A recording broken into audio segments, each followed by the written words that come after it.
Olá, boa noite, boa noite, boa noite, boa noite. Tem alguém me vindo aí, me vendo? Tudo tranquilo? Aqui o Pandinha para mais uma live de redação. Tudo bem, pessoal? Sistema carcerário brasileiro. A partícula restritiva teria que vir assim, as dificuldades, os problemas, as limitações.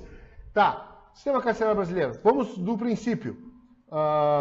O cárcere no Brasil não tem, isso é importante, né? Os problemas devem ser superados, primeiro e imediatamente, porque da forma como está, se viola, se fere, se transgride, se afeta os direitos humanos. Ponto final. E não tem como defender isso, nem mesmo a pretexto da criminalidade, dos males que as pessoas possam fazer, porque o Estado não pode, em nome de preservar os direitos humanos, acabar com os direitos humanos.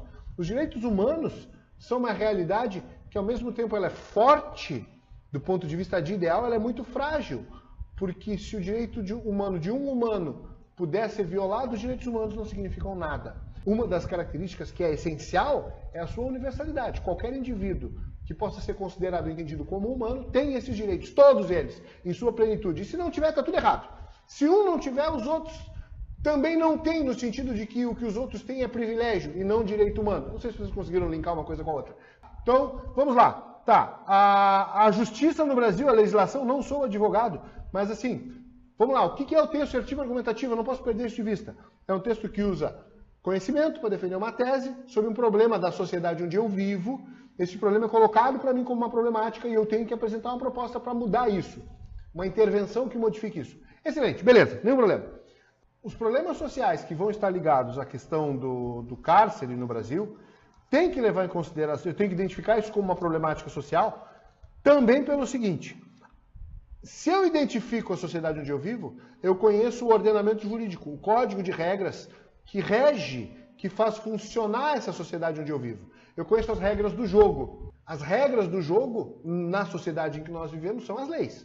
Bom, parte dessa questão das leis tem a ver com o seguinte: na nossa sociedade, no Brasil, a prisão não é para punir apenas.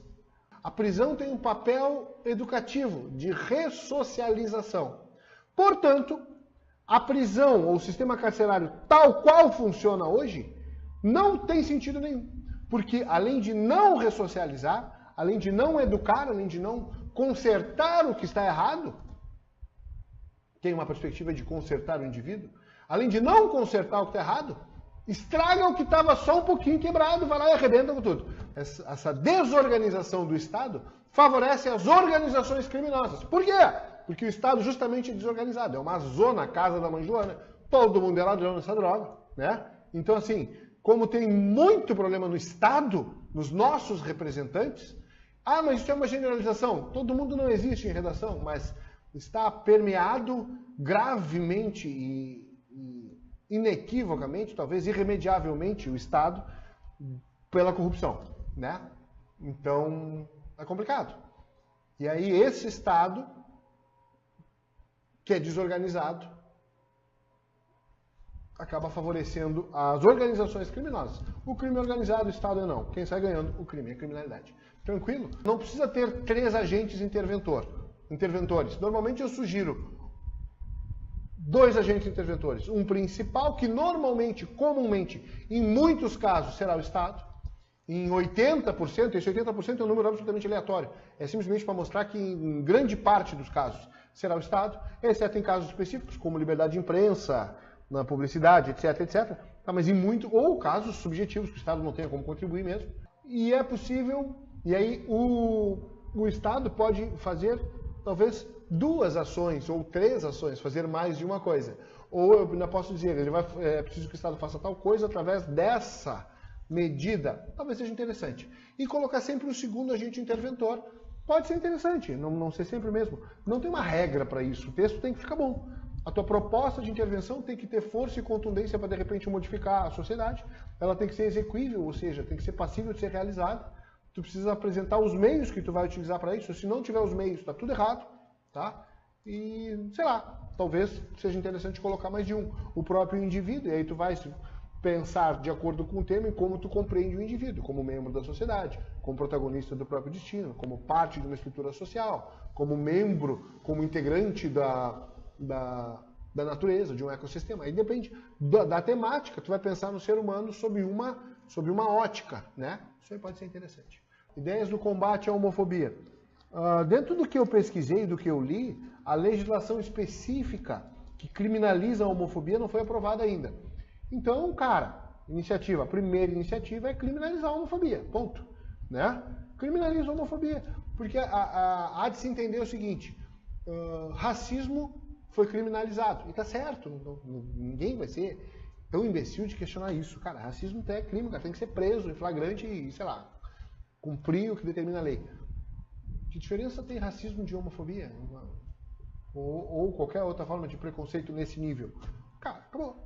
Né? Então, assim, a mudança na legislação ou a aprovação das leis que punem exemplarmente, que estipulam penas para quem fizer isso, bem. Caso caia homofobia, os cuidados, vou ser repetitivo para quem já é meu aluno, para quem não é, desculpa. O que não pode fazer caso caia qualquer coisa ligada à homofobia? Está no tiro para cair, viu? Ah, tu está dizendo que vai cair? Não sei o tema, ninguém sabe o tema, só o pessoal do INEP. Eu não sei, não estou tentando adivinhar, mas pode cair. É pertinente pra cacete que cai. Então, assim, a homofobia. O que não é para tentar fazer? Tentar dizer o que é. Tentar dizer o que é o homossexualismo. O homossexualismo, ou homossexualidade, ou a homoafetividade, é tal coisa. É escolha, é doença, é genético, é cultural, é não sei o que. Cara, não vai por aí que é burrice. Não vai, não se faz isso. Tá? Seja o que for, o indivíduo merece respeito. Ele tem direitos. E a palavra-chave para falar de homofobia, o principal argumento que eu identifico é o seguinte. Nenhum cidadão deve ter direitos a menos do que outro cidadão por ser gay. Vou tirar direitos desse cara aqui e desse não. Por quê? Esse é gay. Cara, isso é uma estupidez. Ninguém vai conseguir defender isso. Então os direitos que se aplicam a um se aplicam ao outro e acabou. Mas eu não gosto. Não é teu. Existe alguma técnica para desenvolver melhor, para desenvolver o desenvolvimento da redação? Eu sugiro começar sempre pela estratégia argumentativa. O que é isso? Começa por conhecimento bruto. Entrou no desenvolvimento 1. Segundo a história do Brasil, relaciona a história do Brasil com a temática e depois tu relaciona isso com o que tu botou na introdução, que tem que ser o tema, a tese e os argumentos. Segundo dados do IBGE, Instituto Brasileiro de Geografia e Estatística, segundo reportagem veiculada no site G1, endereço eletrônico www.g1.com.br, lá, entra, eu sugiro assim, mete um conector, né? Se for o primeiro parágrafo, sobre o primeiro olhar, em um primeiro viés, uma primeira abordagem, inicialmente, tanto faz. E imediatamente entra rachando com estratégia. Conhecimento. O texto seletivo argumentativo é um texto que usa conhecimento para defender a tese.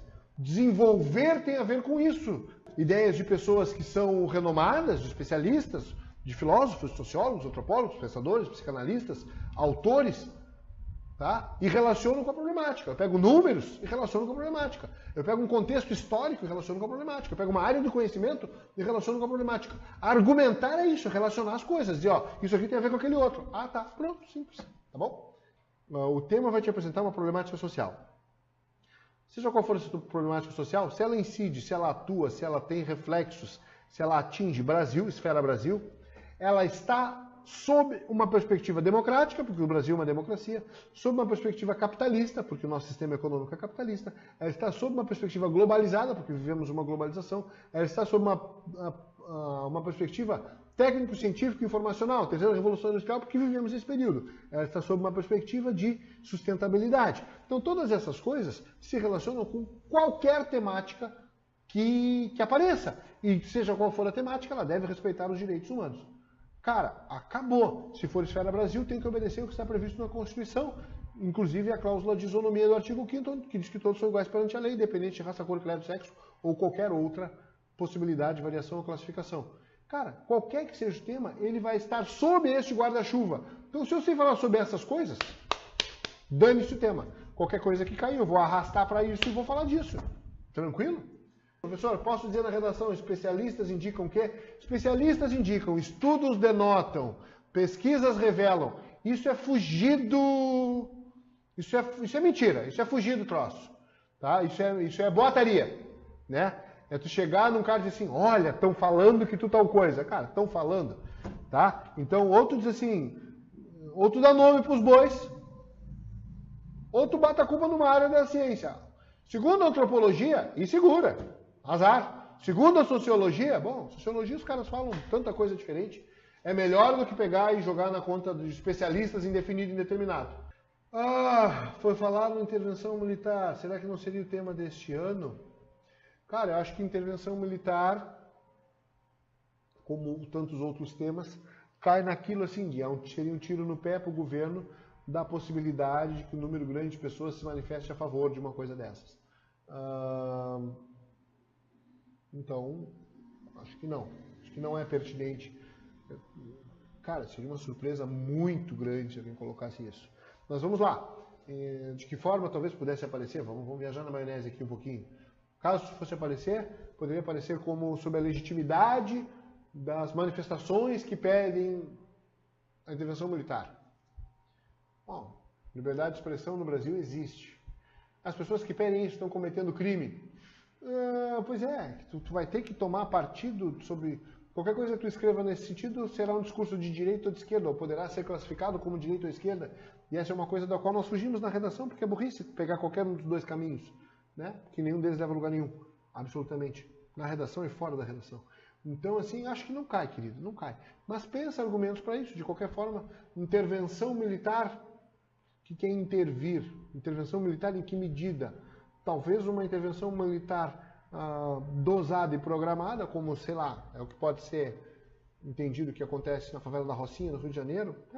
Talvez seja possível defender diante da inépcia, né, da completa incapacidade do Estado de garantir minimamente os direitos dos cidadãos. Os militares poderiam ser convocados e evocados. Nós temos pregressamente, a gente vem de tem uma analogia que é legal. Eu não pensei em como descrever isso para a redação, mas vamos lá. Uma mola, vamos supor que uma mola... tem uma lanterna aqui, vou pegar uma lanterna, parece lanterna aí. Vamos supor que uma mola tenha esse tamanho, no seu estado de repouso. Se eu comprimir essa mola, quando eu soltar, ela vai passar do seu ponto de repouso, ela vai vir aqui longe, e quando voltar ela vai vir aqui. Então, nós no Brasil vivemos muito tempo com a mola muito pressionada por conta da ditadura militar. Saiu a pressão, redemocratização. Muitos vão entender que a mola passou do ponto ideal, que seria o seu ponto de repouso, e que se está nesse movimento pendular, ajustando a quantidade, o grau e os tipos de liberdade a que os indivíduos devem ser submetidos, expostos ou autorizados, né? Mas esse é um discurso complicado de defender. Mas não é uma ideia de vocês pensarem, sei lá. Suas aulas também aplicam uma redação para concursos? Tami, querida, te digo o seguinte, um bom texto é um bom texto em qualquer lugar. Eu atendi no meu curso presencial e também para concurso público. E também no curso online, alunos que queriam concurso público. Todos passaram os seus respectivos concursos, ou seja, todos aqueles que chegaram à fase da redação, porque me parece que em alguns concursos ela é a segunda fase, conseguiram nota, se destacaram e até galgaram posições por conta da redação. Não precisa te preocupar, serve sim. Tudo que eu estou te dizendo aqui se aplica para concurso público, para textos dissertativo argumentativo, só sempre é importante ler o edital. Se o edital traz alguma observação, restrição ou determinação, tem editais que vão te pedir título. O meu aluno do Enem, eu digo para ele, não põe título, não incomoda. Tá? Então, se te pede título, bom, aí tem uma aula sobre títulos. Lá no meu grupo, no meu curso online, tem uma aula falando só sobre títulos, coisas que se pode fazer. Tá? Tu tens alguns argumentos bons sobre o separatismo? Bons, o separatismo não é para ser apoiado na redação do Enem. Ponto. Qualquer postura que seja excludente, separação é ruim. Separar é ruim porque é uma expressão de intolerância ao diferente. Separar não é bom, nunca é bom, tá?